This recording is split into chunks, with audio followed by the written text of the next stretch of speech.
करते, कहाँ से हम इतना वक्त लाएंगे जो 10 साल की सजा हम काटेंगे? कहाँ से हम 5 लाख रुपए लाएंगे जो हम जुर्माना भर देंगे? यदि इतना बड़ा जुर्म हमारे साथ में किया है, ड्राइवर भाइयों के साथ में किया है, इसकी भरपाई हम कहाँ से कर पाएंगे? मिलिट्री भाई है, यदि बॉर्डर छोड़ दिया तो देश का कब्जा ड्राइवर। इससे ये परेशानी है कि अस्पतालों में चले जाएं और बैंकों में चले जाएं, स्कूलों में चले जाएं। एक चपरासी होता है जो झाड़ने वाला, उसकी भी एक तनख्वाह होती है 5,000, 10,000, 12,000। लेकिन ड्राइवर एक ऐसी संस्था छोड़ दी है, इसकी कोई ना तो पहचान है और न ही इसका कोई अधिकार है। ये रोड। सलाम, नमस्कार, मेवात न्यूज़ नेटवर्क में आपका स्वागत है। मैं हूं साजिद हुसैन। ब्रेकिंग न्यूज़, नया कानून क्या होगा, कैसे होगा, जानकर ट्रांसपोर्ट जगत में मचा हड़कंप। मैं इस वक्त मौजूद हूं मेवात के राजधानी बड़कली चौक पे। मेरे साथ ड्राइवर लोग मौजूद हैं, इनसे जानने की कोशिश करेंगे जो नया कानून है, जिसमें अगर ड्राइवर किसी को एक्सीडेंट करता है और उसको एक्सीडेंट करने के बाद वो या हॉस्पिटल या किसी भी नज़दीकी थाने में पहुंचाता तो उसको कम सज़ा कर दी जाएगी। क्या कानून है, जानेंगे। मेरे साथ ड्राइवर साथी मौजूद हैं, क्या उनको इस कानून से नुकसान है।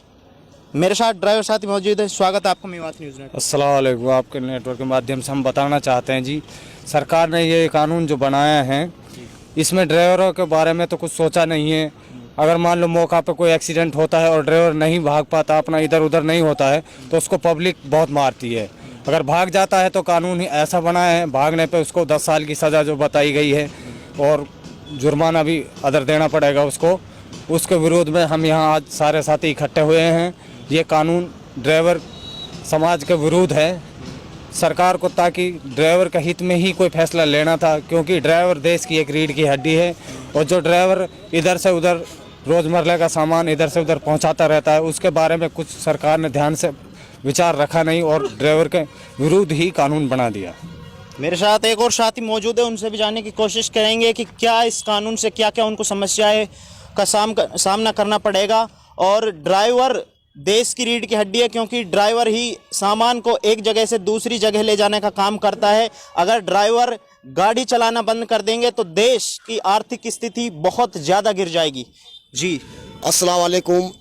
मैं सबसे पहले आपका मेवात न्यूज़ नेटवर्क का मैं तहे दिल से शुक्रिया अदा करता हूं, जो हमारे ड्राइवर साथियों की, हमारे मजलूमों की आवाज़ उठाने के लिए हमारे बीच में आए। मैं आपका और आपके चैनल का तहे दिल से स्वागत करता हूं। जैसा कि हमारे बीजेपी सरकार ने, यानी कि मोदी सरकार ने, जो हमारे ड्राइवर भाइयों के ऊपर काला कानून जो निकाला है, यदि जो काला कानून निकाला है तो हमारे लिए संविदा भी होनी चाहिए। संविदा हमारे लिए कुछ है नहीं और हमारे ऊपर इतना बड़ा कानून थोप दिया कि अगर हम पर इतनी बड़ी पैरासिटी होती तो हम ड्राइवरी क्यों करते? कहाँ से हम इतना वक्त लाएंगे जो 10 साल की सजा हम काटेंगे? कहाँ से हम 5 लाख रुपए लाएंगे जो हम जुर्माना भर देंगे? यदि इतना बड़ा जुर्म हमारे साथ में किया है, ड्राइवर भाइयों के साथ में किया है, इसकी भरपाई हम कहाँ से कर पाएंगे? ये सादा नाद हमारे साथ धोखाधड़ी हो रही है। हम इस सरकार के खिलाफ हैं और हमारी सरकार से अनुरोध है, हाथ जोड़ के रिक्वेस्ट है कि ये जो काला कानून हमारे ड्राइवर भाइयों के ऊपर सादा है, इसको हटाएं और हमारे भाइयों को, हमारे ड्राइवर भाइयों को सुरक्षित जीने दें। यानी कि दिल्ली, कन्याकुमारी से कश्मीर से कन्याकुमारी तक हमारा ऑल ड्राइवर कल्याण संघ भारत चल रहा है। यदि मिलिट्री है, जो हमारा मिलिट्री भाई है, यदि बॉर्डर छोड़ दिया तो देश का कब्जा ड्राइवर ने स्टीयरिंग छोड़ दिया, हिंदुस्तान भूखा, किसान ने खेती करनी छोड़ दी, देश बर्बाद हो जाएगा। देश को चलाने वाले सिर्फ नरेंद्र मोदी ही नहीं है, हमारा तीन कमेटी है, ड्राइवर, किसान और मिलिट्री के जवान, जो हमारे साथ इतना बड़ा धोखा किया है। हम इसकी तहे दिल से निंदा करते हैं और इस काला कानून को हमारे ड्राइवर भाइयों के ऊपर से हटाया जाए। बहुत बहुत धन्यवाद। अच्छा, इस कानून से जो आपको होने वाली समस्याएं क्या क्या हैं? सबसे पहले समस्या ये है, गाड़ी एक्सीडेंट हो जाती है, यदि वहाँ पर ड्राइवर रुक गया तो आम पब्लिक उसको इतना मारती है, इतना टॉर्चर करती है। ड्राइवर इस मजबूरी के कारण भगता है। ड्राइवर भगता है तो इस मजबूरी के कारण भगता है। ड्राइवर से एक्सीडेंट, रोड पर चलेगा तो एक्सीडेंट भी होता है। कोई ड्राइवर चींटी को मारने में राजी नहीं है, कोई ड्राइवर अपनी मर्जी से चींटी को मारने में राजी नहीं है।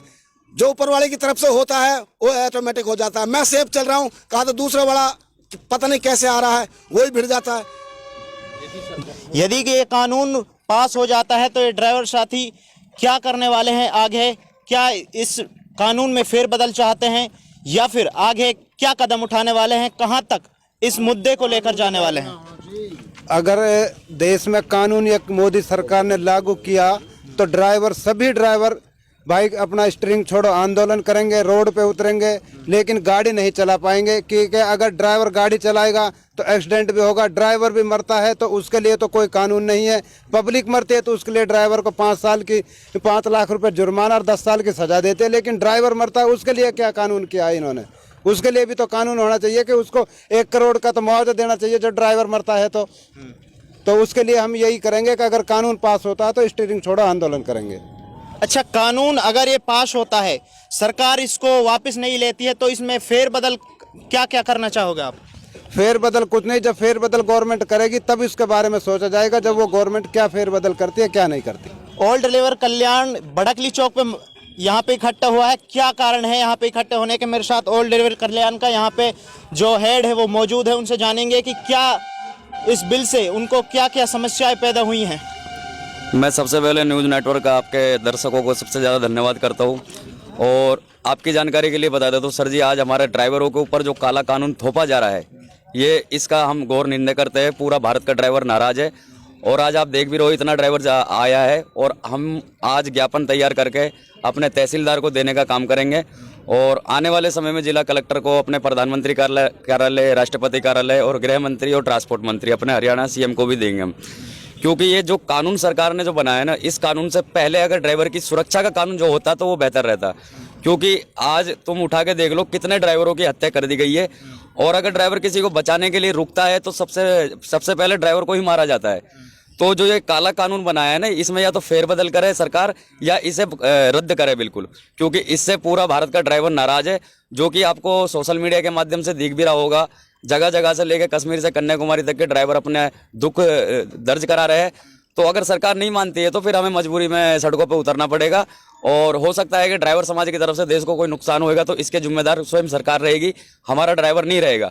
क्योंकि अभी हम अपील कर रहे हैं और हमें उम्मीद है कि सरकार इसमें फेरबदल करेगी और नहीं, अभी आज के टाइम में हम यहाँ से पैदल यात्रा निकालेंगे तहसीलदार के पास और अपना ये जो काले कानून के लिए जो ज्ञापन है उसको हम देने का काम करेंगे। और अच्छा, अगर ये सरकार इस कानून को वापस नहीं लेती है तो आप कहां तक या कदम उठाने का काम करेंगे। हम कोशिश कर रहे हैं कि हमारी सरकार कानून को वापस लेगी। अगर नहीं लेती है तो हम पहले जिला कलेक्टर को, और हो सकता है आने वाले समय में हम बड़कली से, ये मेवात की राजधानी नूह या बड़कली से हम पैदल यात्रा दिल्ली राष्ट्रपति भवन तक हम जाएंगे और अगर ज़रूरत पड़ी तो सड़कों पर बैठेंगे हम और ये अपना जो स्टीयरिंग छोड़ो आंदोलन हम जरूर करेंगे। अगर ड्राइवर रुका तो देश का एक नुकसान हो सकता है, क्योंकि सारी अर्थव्यवस्था ड्राइवरों के ऊपर टिकी हुई है और ये मकसद ये नहीं कि ट्रक ड्राइवरों के लिए, अगर कोई बाइक वाला भी अगर एक्सीडेंट करके जाता है तो उसके लिए भी ये कानून है। तो मैं भारत की जनता से और सभी भारत के उच्च अधिकारियों से रिक्वेस्ट करना चाहता हूँ, ये काला कानून हर एक आम आदमी के लिए बहुत ही घातक साबित होगा। अगर इससे पहले अगर ये सरकार नहीं मानती है तो जनता को और हमारे जो भी समाज सेवी का आदमी है उनको भी साथ देने की जरूरत है, क्योंकि ड्राइवर भी आपके देश का एक नागरिक है। देश को चलाने वाला ड्राइवर, देश को चलाने वाला किसान और जवान, आज उसी ड्राइवर के साथ बर्बरता हो रही है उनके ऊपर कानून ना होने की वजह से। और हम काफ़ी सालों से संघर्ष कर रहे हैं, 2016 से हमारा ड्राइवर आयोग की मांग है, हमारा ड्राइवर दिवस की मांग है। अपने जो ड्राइवर शहीद हो जाते हैं उनकी विधवा बीवी को पेंशन दे, बुजुर्ग हो जाते हैं उनको पेंशन दे, बाकी और जो विकलांग हो गए 10 लाख की सहायता सरकार दे। 10 लाख की सहायता देने की तो दूर की बात है, 10 साल का सजा का प्रावधान हमारे ये गृह मंत्री जी ने हमारे ऊपर जो थोपा है, इससे हम घोर निंदा करते हैं और हम इसे ज़्यादा एक बड़ा आंदोलन का रूप देने की हम कोशिश कर रहे हैं ताकि हमारी सरकार इस काले कानून को रद्द कर सके। जी, दूसरा साथी मौजूद है, क्या परेशानियां हैं इस कानून से। सर, इससे ये परेशानियां हैं कि अस्पतालों में चले जाएं और बैंकों में चले जाएं, स्कूलों में चले जाएं, एक चपरासी होता है जो झाड़ने वाला, उसकी भी एक तनख्वाह होती है 5,000, 10,000, 12,000। लेकिन ड्राइवर एक ऐसी संस्था छोड़ दी है, इसकी कोई ना तो पहचान है और न ही इसका कोई अधिकार है। ये रोड पे ऐसे छोड़ दिया जाता है, ये लावारिश है। उधर से गाड़ी लोड कर दी, सेठ ने पर्चे दे दिए, जाओ।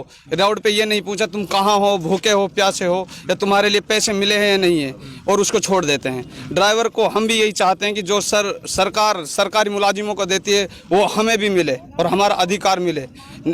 तो मैं यही चाहता हूँ सरकार से। सर, बहुत शुक्रिया। मैं साजिद हुसैन, कैमरा पर्सन अब्बास साथ, धन्यवाद।